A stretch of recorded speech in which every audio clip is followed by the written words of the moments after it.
Hello, and a very warm welcome to another of our video podcasts. And this one is on stress.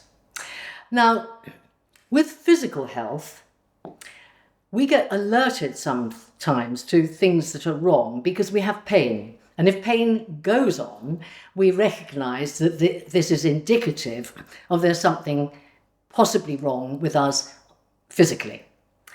And we really should view stress much the same way in terms of our mind. If stress goes on and on and on, it's showing us that there are things out of balance, and that's giving our mind too much to do and actually stopping us from having peace of mind, which is something that is to be, what should we say, greatly valued, I would say. When tackling stress, it's important, obviously, to tackle the symptoms of stress and do what you can to alleviate them.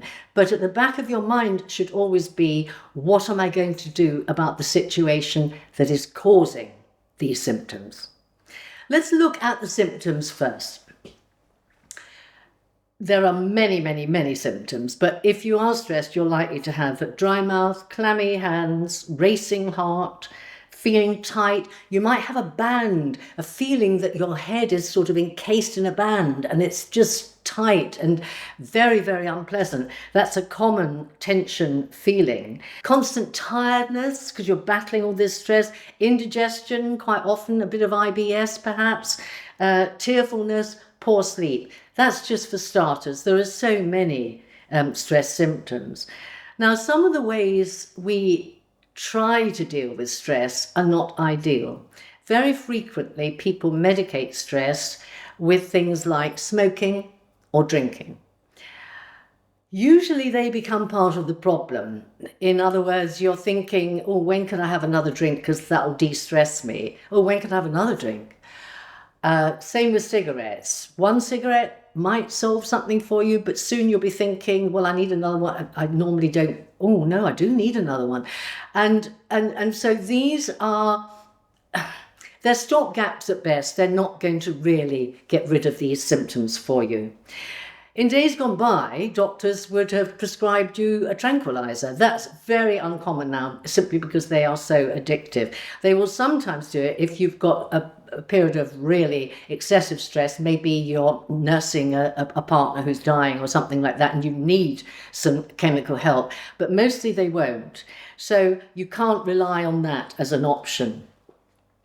Now, let's look then at some stress-busting techniques. If you work for a living and you're busy at work, I think the chances are that you don't take nearly enough breaks from your desk or whatever your work entails.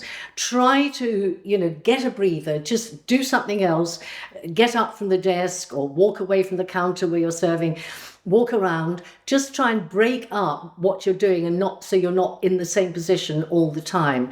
And lunch is possibly a casualty. Often people think, oh, I'll work through lunch and then I might get off a little bit earlier. Often you don't.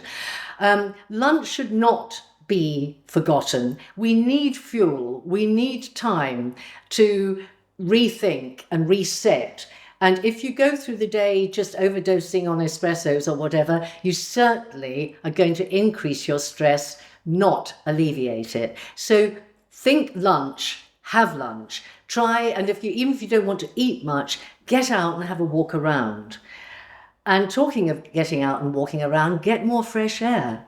When we are in the fresh air, and particularly if we're in a sort of wooded kind of area, like a tree, lots of trees in a park, for example, we feel better for that because we're embracing the leafiness of it. So that's doing us good psychologically, but it's also calming us down because it's generating oxygen and carbon dioxide, and we're breathing in something different from the office or the shop floor or wherever we happen to work.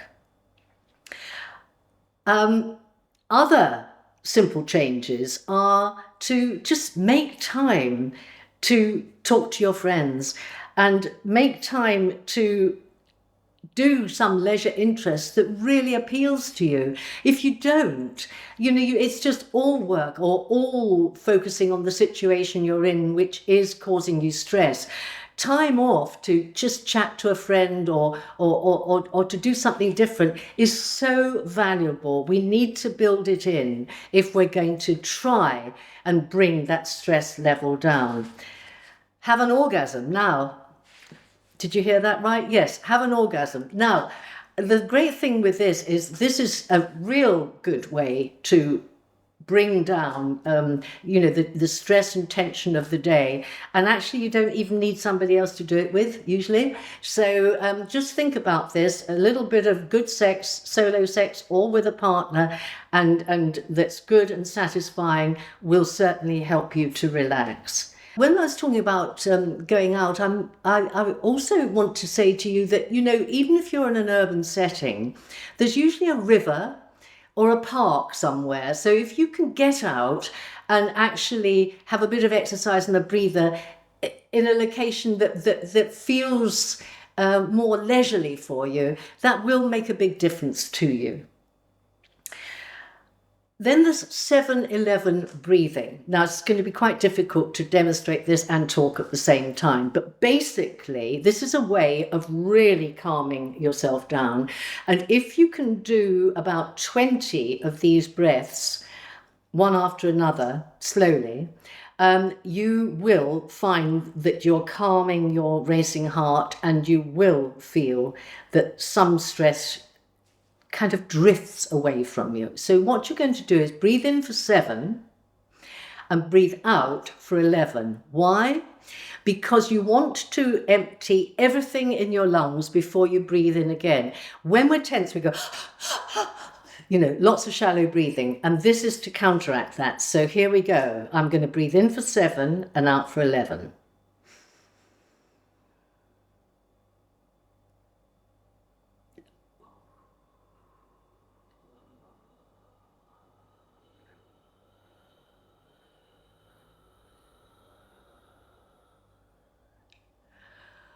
And so on.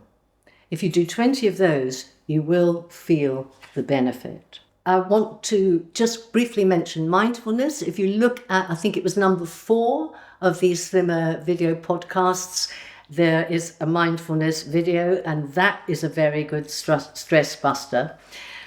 But now to come back to the causes of stress, let's just look at how you could determine for yourself where your stress is coming from. Now, I've made this chart, and I'm not very good at these sort of things, so forgive me. But basically what you do is you put yourself in the middle, and then different people or family members, colleagues, all that sort of thing, and different situations go around the edge. The arrow as it points to you tells you how much stress this person or this situation is causing you, and the arrow pointing to the person says how much stress you are causing them. Both of these are important. Now, I can tell you a time when I was working full-time in television when this was quite an eye-opener for me, because what I realized was that what I thought was causing me the most stress was, a very busy lifestyle in television news and a boss who was quite demanding. I thought he was probably my biggest cause of stress. What I found was the biggest cause of stress was actually doing the shopping at lunchtime, trying to be the perfect wife, trying to do everything that I would do if I didn't have a job, and also do the job well. So that taught me something. So maybe if you do a chart like this, it will illuminate the problem for you. I do hope so. So address your stress in 2 ways. Try and minimize the symptoms, but try and get at the cause of stress. Sometimes it's very difficult to alter the cause of stress because you might be in a period in your life, you're moving house or somebody's ill, where it is very stressful. But bear in mind, you cannot keep bearing the pressure of that stress if that situation goes on, and you need to find ways to make it more healthy for you so you can deal with it. Thanks for listening.